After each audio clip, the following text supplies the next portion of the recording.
በጉጉት ሲጠበቅ የነበረው የዲፕሎማቶች መንደር በሆነው በሳር ቤት ሳይታችን ላይ የቤት ባለቤት ለመሆን ፈልገው ሽያጭ በመጨረሳችን እድሉ ላመለጣችሁ ደንበኞቻችን ዳግመኛ በዛው ሳር ቤት ከቫቲካን ኤምባሲ ፊት ለፊት የተለያዩ የካሬ አማራጮችን እስከ 35% በሚደርስ እውነተኛ ቅናሽ ከ80 ካሬ ጀምሮ በ5.7 ሚሊዮን ብር የቤት ባለቤት ስናደርጎ በታላቅ ደስታ ነው። በተጨማሪም ቤተ መንግስት አቅራቢያ ያደረገውና የብዙሃኖች ትዝታ በያዘው በአቧሬ አዲሱ ሳይታችን ላይ ከባለ አንድ መኝታ ጀምሮ የመኖሪያ ቤቶችንና የንግድ ሱቆችን ደግሞ ከፈለጉ በኢንዱስትሪ መንደር በሆነው በገላን ባወጣረው ትልቅ የገበያ ማዕከላችን ላይ በጠቅላላ ዋጋ ከ2.6 ሚሊዮን ብር ጀምሮ የሱቅ ባለቤት ይሁኑ። ያለን ቦታ ውስን በመሆኑ እንዳያመልጦ። ለበለጠ መረጃና ለሳይት ጉብኝት ከታች በምናስቀምጠው ስልክ ይደውሉ።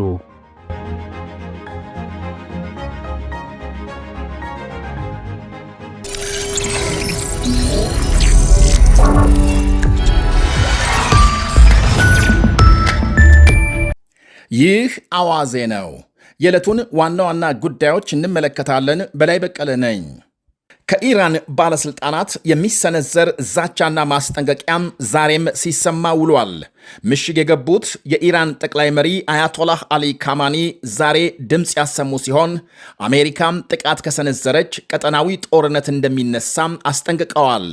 አሜሪካውያን ማወቅ የሚገባቸው አሁን ጦርነት ከጀመሩ ወደ ቀጠናው እንደሚዛመት ነው ብለዋል። የቀድሞ የኢራን መሪ አያቶላህ ሮላህ ኮሜኒ በ1979 እንደ ፈረንጆቹ አቆጣጠር በስደት ከነበሩበት ፈረንሳይ ወደ ኢራን የተመለሱበትን ቀን አስመልክተው ካማኒ ባሰሙት ንግግር የሰሞኑን ህዝባዊ አመፅ የመንግስት ግልበጣ አድርገው እንደሚመለከቱ ገልጸዋል። አሜሪካና እስራኤል ከጀርባ ሆነው የመሩት በስልጣን ላይ 37 ዓመት የቆዩት የ86 ዓመቱ ካማኒ አሜሪካም የኢራንን ተፈጥሮ ሀብቶች የመቆጣጠር ፍላጎት እንዳላት ገልጸዋል።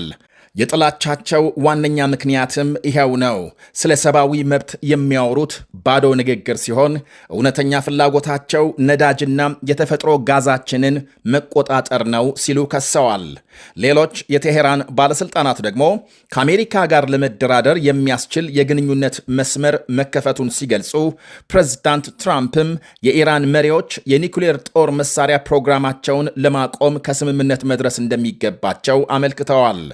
በ2015 በኢራንና በምዕራባውያን መካከል አሜሪካንን ጨምሮ ማለት ነው ታሪካዊ የኒኩሌር ስምምነት መደረሱ ሲታወስ ትራምፕ በ2018 ስልጣን ሲይዙ ከስምምነቱ በመውጣት ትግበራው ተሰናክሏል። ቴሄራን የኒኩሌር ፕሮግራሟን እንድታቆም ለዓለም አቀፍ ተቆጣጣሪዎች በሯን ለመክፈት በምትኩ የ100 ቢሊዮን ዶላር ዓለም አቀፍ ማዕቀብ ሊነሳላት ነበር ስምምነቱ። አሜሪካም ከስምምነቱ መውጣቷን ተከትሎ ቴሄራን የገባችውን ግዴታ በመሻር በፕሮግራሟም ስትቀጥል ከትራምፕ ስልጣን የተረከቡት ፕሬዝዳንት ጆ ባይደን ወደ ስምምነቱ ለመመለስ ቃል ቢገቡም ኢራን እንደወጣች በዚያው ቀርታለች። አሁን ከፍተኛ ወታደራዊ ፍጥጫ ውስጥ ገብተው ከዛሬ ነገ ጦርነት ይጀመራል ተብሎ ሲጠበቅ ትራምፕ ቴሄራን ከአሜሪካ ጋር ጠበቅ ያለ ንግግር መጀመሯን ገልጸዋል። የኢራን የኒኩሌር ግንባታ ሐሳብ ከ1950ዎቹ እንደ ፈረንጆቹ አቆጣጠር የሚጀምር ሲሆን ለሰላማዊ ተግባር የሚውል የኒኩሌር ኃይል ማመንጫ ትሰራ ዘንድ ከራሷም ከአሜሪካ ድጋፍ ይደረግላት እንደነበር ይነገራል።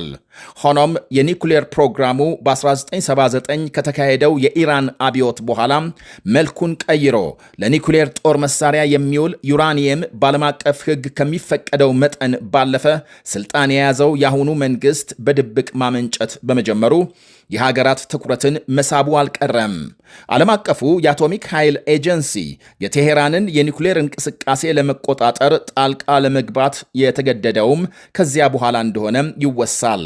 በአሁኑ ወቅት ኢራን ኒኩሌር ቦምቦች ለማምረት የሚያስችላትን ዩራኒየም 60 በመቶ እንዳመነጨችና ይህም ቦምቦቿን ለመስራት ያስችላል ከሚባለው 90 በመቶ ለመድረስ እንደተቃረበች ተመልክቷል።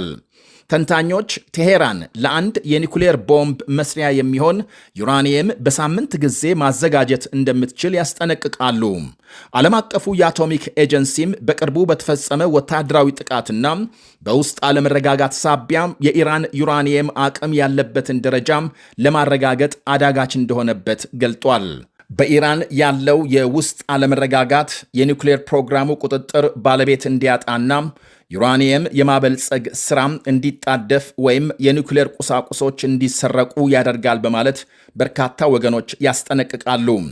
በአጠቃላይ የኢራን የኒውክሌር ፕሮግራም የዓለም አቀፍ አሳሳቢ ጉዳይ እንደሆነ ሲቀጥል ከዓለምና ከቀጠናዊ ስጋትነቱ አንጻር ዩራኒየም የማበልጸግ አቅሟን ማሳደግ የእነ አሜሪካ ወታደራዊ ዘመቻም አደጋና የውስጥ አለመረጋጋቱ ተደምረው የኢራን ሁኔታ በጥንቃቄ መታየት እንደሚገባው ታዛቢዎች ያስገነዝባሉ። አንዴ ሳት ካለ ከመካከለኛው ምስራቅ ባለፈ ለመላው ዓለም ጭምር ነውና ጉዳቱ ለጊዜው ድርድር የመጀመሪያም አማራጭ ሊሆን እንደሚገባም ይጠቅሳሉ። በምስራቅ ዩክሬን በአንድ የሰራተኞች ማመላለሻ አውቶቡስ ላይ በተፈጸመ የሩሲያ የድሮን ጥቃት ከ15 በላይ ሰዎች መገደላቸው ተነገረ።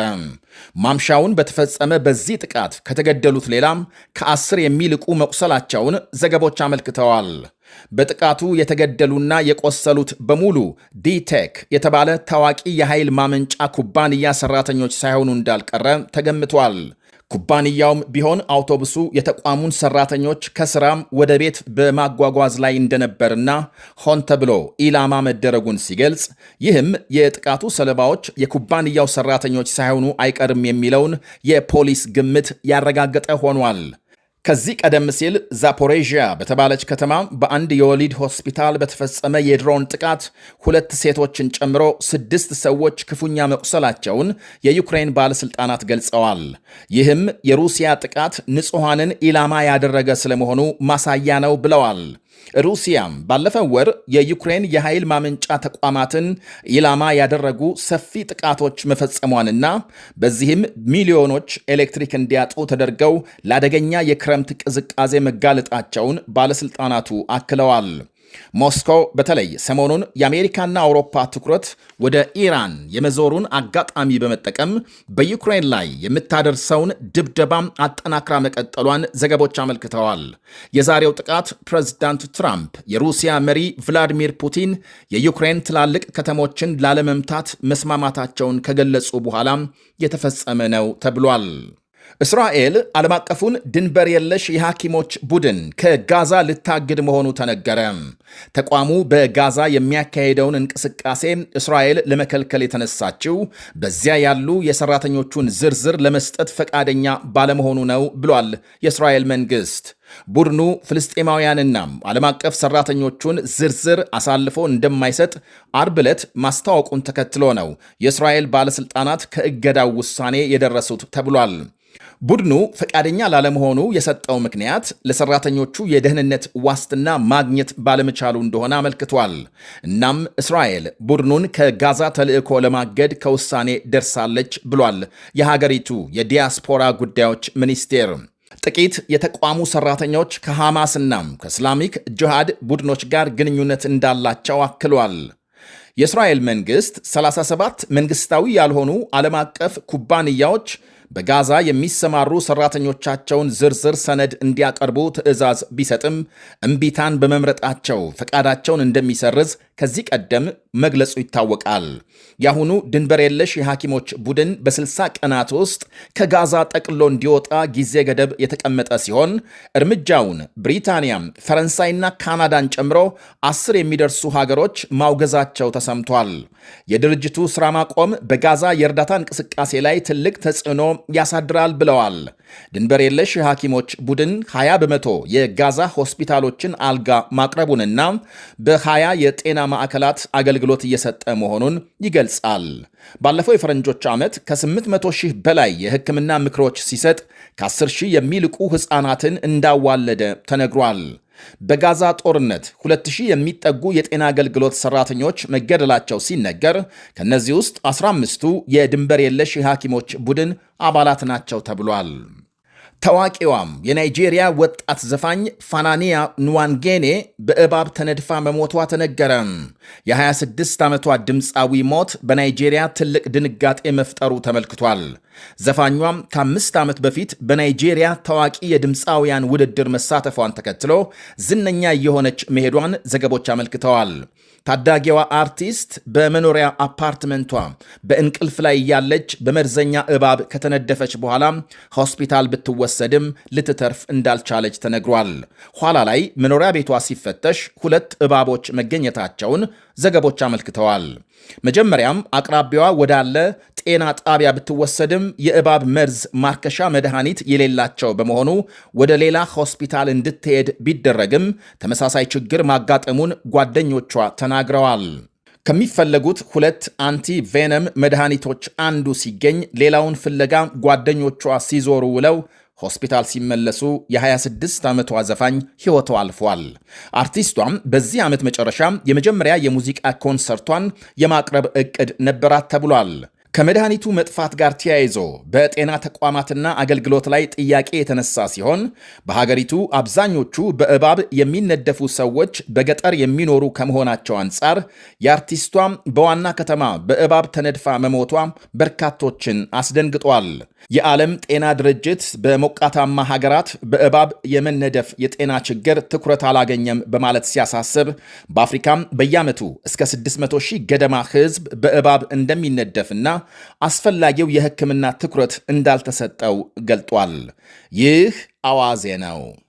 በጉጉት ሲጠበቅ የነበረው የዲፕሎማቶች መንደር በሆነው በሳር ቤት ሳይታችን ላይ የቤት ባለቤት ለመሆን ፈልገው ሽያጭ በመጨረሳችን እድሉ ላመለጣችሁ ደንበኞቻችን ዳግመኛ በዛው ሳር ቤት ከቫቲካን ኤምባሲ ፊት ለፊት የተለያዩ የካሬ አማራጮችን እስከ 35% በሚደርስ እውነተኛ ቅናሽ ከ80 ካሬ ጀምሮ በ5.7 ሚሊዮን ብር የቤት ባለቤት ስናደርጎ በታላቅ ደስታ ነው። በተጨማሪም ቤተ መንግስት አቅራቢያ ያደረገውና የብዙሃኖች ትዝታ በያዘው በአቧሬ አዲሱ ሳይታችን ላይ ከባለ 1 መኝታ ጀምሮ የመኖሪያ ቤቶችንና የንግድ ሱቆችን ደግሞ ከፈለጉ በኢንዱስትሪ መንደር በሆነው በገላን ባወጣረው ትልቅ የገበያ ማዕከላችን ላይ በጠቅላላ ዋጋ ከ2.6 ሚሊዮን ብር ጀምሮ የሱቅ ባለቤት ይሁኑ። ያለን ቦታ ውስን በመሆኑ እንዳያመልጦ። ለበለጠ መረጃና ለሳይት ጉብኝት ከታች በምናስቀምጠው ስልክ ይደውሉ።